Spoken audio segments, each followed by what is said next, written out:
The only people who don't want to disclose the truth are people with something to hide. Now, here's Carl Gallops. All right, welcome back. Gulf Coast, welcome back, America. And I know that drives the liberals out of their minds that I know who I am. See, most liberals don't know who they are. I mean, they're angry. They're miserable people. And I am on a first-name basis with God. I am, because I have a personal relationship with God through Jesus Christ. Oh, I know that infuriates liberals, but that's okay. You'll get over it. I'm so glad that you're listening today, and I know you're listening because my next guest, Mike Zullo, infuriates you as well, and you listen to every word he says. My next guest is Mike Zullo, the lead investigator of the Obama fraud case, Sheriff Arpaio, Maricopa County cold case posse. Mike Zullo, welcome to Freedom Friday this afternoon. Carl, how are you today? I'm doing great. As you can tell, I'm feeling a little froggy. Well, you know, Mike, listen, I'm gonna start this segment by doing this. Last Friday, I told the folks that you would probably be here this Friday, that I would call you, and you graciously agreed. Thank you. I know you're so busy, but thank you so much. Almost every time I ask you to come on, you've accommodated me. But last Friday, I told them about the phone call, which I was privy to listen in on, and it wasn't like a little spy caper. I mean, I was on the phone with you.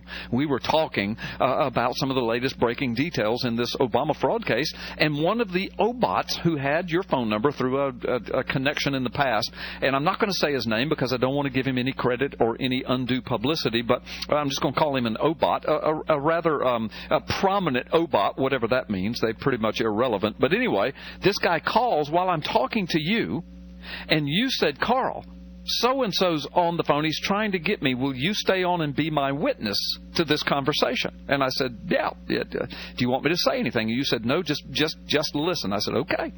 So I did. And to make a long story short, the basic thing, this guy came on and he just launched into you.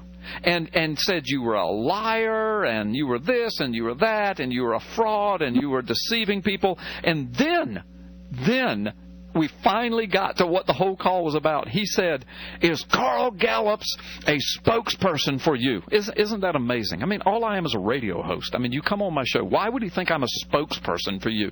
Carl Gallops, a spokesperson for you. And then he said, I want to know, am I a suspect in your investigation? Am I a person of interest? Now, Mike, I need you to do two things. First of all, vindicate me and let the people know that I'm telling them the truth about this, that actually happened. And then number two, I want to ask your professional opinion as a professional lawman, investigator, chief investigator of the cold case posse, Obama fraud case. Why would somebody do that? Why would they call the lead investigator of a case that goes all the way to the White House and ask if they were a suspect? So number one, did that really happen? And number two, what's your opinion about why somebody would do that? Yeah, it really did happen, Carl, and I have the phone logs to prove it. Actually, I was going through a car wash as I was talking to you when he did, call in. He actually called me, though, about a minute and a half prior to me calling you. It was about a 39-second conversation asking me right off the bat if you were a spokesman for me, and I just refused to give him any information. Right. In the second phone call, like you heard, I refused to give him any information, and then he just went off and started, using profanity and didn't like the answers that I was telling him. But what I think chapped him more than anything else is when I did tell him I'm going to share one piece of information with you, and I said it to the effect of, your little Xerox caper isn't cutting it. Well, he just blew a gasket. Yeah, I remember that. Yeah, that's when he really went off. Yeah. And that was after asking like 3 or 4 times if he was a person of interest or a suspect or whatever. The phone call took me by surprise. I can't imagine what you would be so worried about unless you have something to be worried about. I heard that. I mean, why would, I guess you just answered it, but why would anybody in their right mind, and of course wording it that way may answer the question too, but why would anybody in their right mind call the lead investigator of a criminal investigation that goes all the way to the White House and ask if they're a suspect in the case? Why would they do that? Well, Carl, I really think that this individual has a sense of, exaggerated self-importance. Yeah. I think he sees him as some type of important, pivotal figure in a fight that's going on in his mind. Right. I mean, he's painted me as an adversary. I'm not an adversary. Right. I don't have a dog in this fight. I'm an investigator. Right. This is what I do. Right. And he likes to boast about what he knows and who he knows and what he does. Right. And he just needs a strong feeling of importance. He needs to be, important. Right. But let me share something else with your audience that they don't know about. About 4 hours after that phone conversation, I was advised that this individual, who will not give his real name, is afraid to give his true identity, tried to lodge a fabricated complaint against me with the Maricopa County Sheriff's Office. Oh, my God. Alleging that I threatened him in that phone call. That's interesting. I heard the whole phone call. there were no threats from you at all. That's amazing. I know you did. And that was interesting to me. Now, you don't want to give your real name, but you want to go, and lodge complaints. Yeah. As far as I'm concerned, that was a deceitful act. It was a complete falsehood, a fabrication. And what I really think it's an attempt to stop me, and it just shows a desperation in their situation. Yeah. They are trying desperately to mislead people, make people think that they have solved this. They have not solved this, and they're trying to do anything they can now to stop us from moving forward. Right. Because we are not only focused on the birth certificate. Right. And you know what? And before this segment with you is over, this whole 30-minute segment, I'm going to address that because it really is more than just the birth certificate now, and I know there's a lot that you cannot say, but there's some general things that we can say and that I'm gonna say. We'll get to that. So, folks, if you're those of you that are listening, just hang on, because Mike and I are just setting some groundwork here. But let me just say this, Mike, for the sake of our listeners and everyone else. I am not, nor have I ever been, nor have I ever represented myself to be, nor has Mike Zullo or Sheriff Arpaio ever represented me to be any kind of official spokesperson for the Maricopa County Sheriff's Office or the Cold Case Posse or for Mike Zullo or for Sheriff Arpaio.